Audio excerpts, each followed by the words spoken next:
Hi, my name is Katie Crawford, and I am a watercolor and mixed media artist. And I currently have a show here at the Linden Row Inn of both watercolor and mixed media pieces. And I love how they fit this space. I love the historic aspect of the inn, and I like to bring a little whimsy to it. How I kind of got into art, I was always an artsy kid. I was always making stuff. I had a little chair in my living room that was called like my making chair, and I had a little table in front of me, and literally I would glue googly eyes on things, I would draw, I would sketch, I would stick rocks together. Like, it was not great works of art, but I had a good time, and that kind of just continued. It was always something I was interested in. Didn't do a lot of formal training. I did take a few art classes, mostly in middle school, probably 2 in high school, and then went to college, and honestly I applied for the art program but did not get in, so I had to pivot and figure out something else to do. So I got a bachelor's of science in anthropology, and I do kind of feel like I use it, at least in the observational skills and trying to sort of tell stories with my art. I feel like the anthropology actually kind of helps with that. So I'm glad I went that route, and I'm also kind of glad that I don't have the art degree background in my head, sort of those other voices. I can kind of listen to my own creative voice and pursue that instead of either like second guessing or critiquing myself. So I actually think it was a good bump in the road. So yeah, after college, I kind of didn't know what I wanted to do, and honestly sort of turned to art. My senior year did a sort of a larger project of mixed media pieces, and they got hung at a coffee shop in Harrisonburg actually, and I sold some, and it was a great feeling. So I was like, oh well, maybe I'll try that again.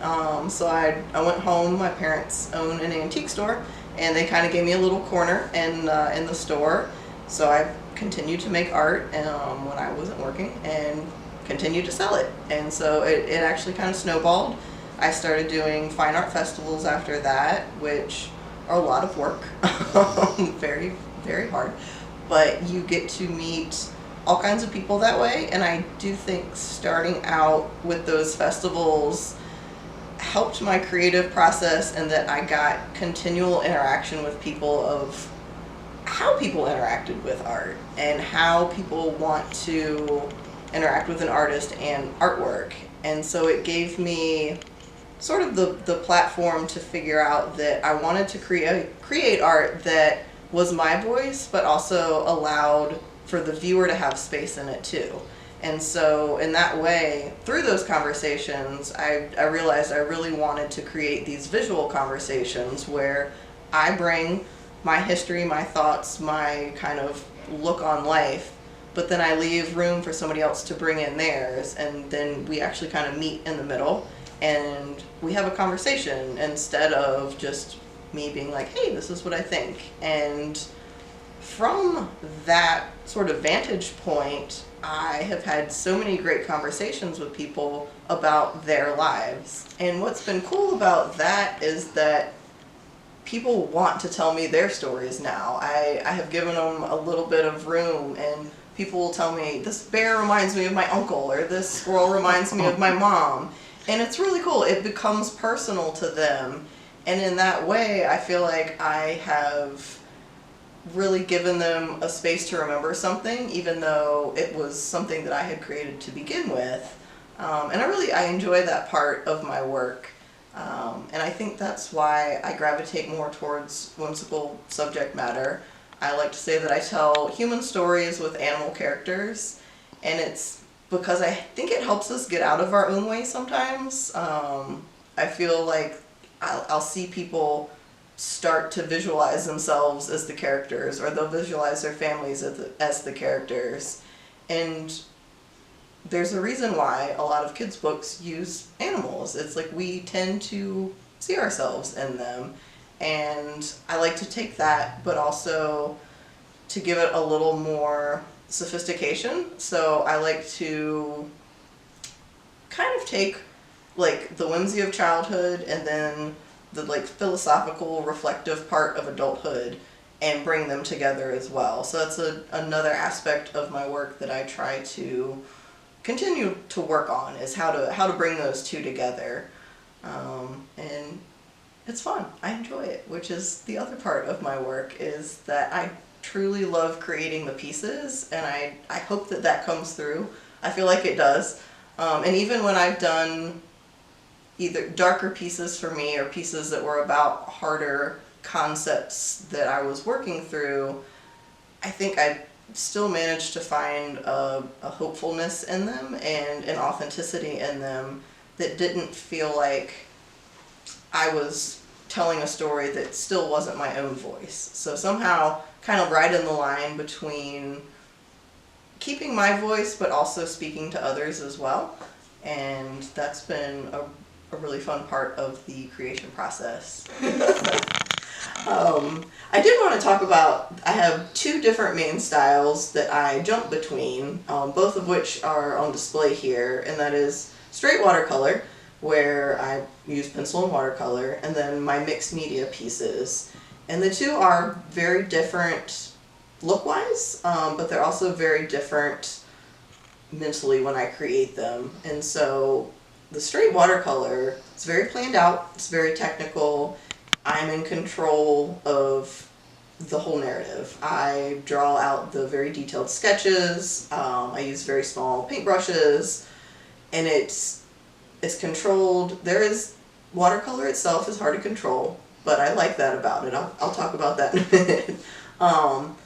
But it does feel like something that is within bounds, confined, and I have control of.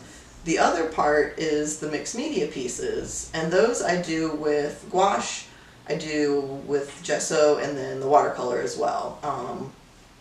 And instead of starting with an idea and sketching it, I start with absolutely no idea. I start with a blank piece of paper and color, and I create these abstract backgrounds. And I don't tend to start with an idea of what the background's going to look like.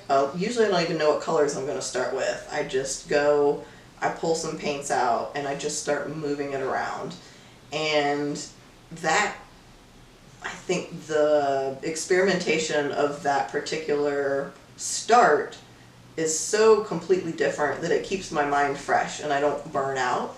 And so once I do maybe like 3 or 4 backgrounds, I'll stop and I'll just sit with them, and I'll rotate them. Sometimes I even cut them up, make them smaller, and then I figure out what kind of story this background is kind of telling me to tell. And so then I find the characters and the stories that I want to put into the backgrounds.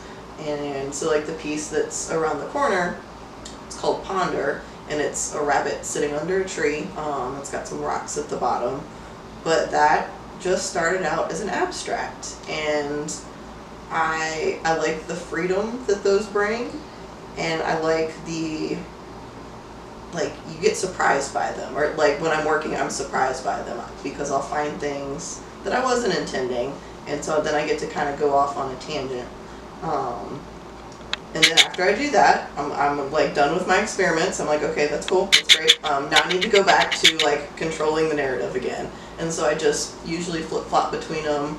Usually like every couple months, I tend to switch and then work on the other style for a while. Started because I wanted to make note cards, actually. I had been making people, like friends and family, Christmas cards and note cards, and trying to figure out the best way to both be creative and merchandise, and continue to support myself as an artist. I was trying to come up with things that would be commercially viable as well as artistically successful. And I think I started on the project, and Valentine's was the next holiday that was coming up. And I really liked the idea of the animals making their own Valentines. And so each image is my interpretation of what kind of Valentine the animal would make. So like the mole built a little hole that was shaped like a heart, bear stuck together leaves with some honey, the squirrel chewed like the acorns into heart shapes. My favorite is a tie. There's skinks that made their like made little hearts with butterfly wings. And then the other one is the beaver who chewed out the heart. And I think I really like that one because he looks so proud of himself, but it is probably going to fall over with the first little puff of wind that would go by. And so it's both funny and a little tragic, and he looks very, very proud of himself. So those two are my favorites from the series. Cabinet of Curiosity is sort of the Victorian need to collect things, the specimen collections. And so that's kind of what the butterfly wings and the dragonfly wings reminded me of. Because I do like to pull inspiration from antiques, because my parents own an antique store, so that always kind of gets wrapped up, I think, into my inspiration as well. So this is my book. I wrote and illustrated it. It's called What the Map Left Out. And what's actually fun about being back here in Richmond is that I started this project when I lived in Richmond, I think 7 years ago at this point. When I left, I had a big show at the Glen Allen Cultural Arts Center, and one of the whole galleries was the half-completed illustrations and then the sketches for the book, which was a really neat way to kind of say goodbye to Richmond. And then they hung for, I think, about 3 months, and it took me another, say, year, maybe a year and a half to finish all of the actual illustrations.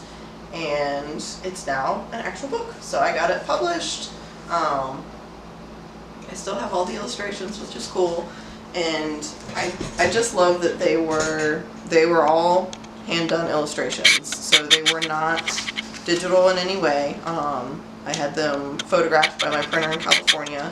That was how they were digitized for the storybook, and yeah, so it's here. And what's I think kind of interesting too is a lot of the characters that ended up in the book were one-off characters that I had been developing over the years, and so this was sort of a culmination of probably 10 years worth of just ideas and working through different sort of characterizations as well as developing different characters. And the little bee character had been around for a long time. I'd made that little guy do a lot of adventures, and I think the frog too as well was a reoccurring character. Actually, so was the hedgehog, but my favorites are kind of the night scenes, just because they were so dramatic. They took the longest too, but I'm quite proud of those. And so yeah, it's nice to be back in Richmond with what I started in Richmond.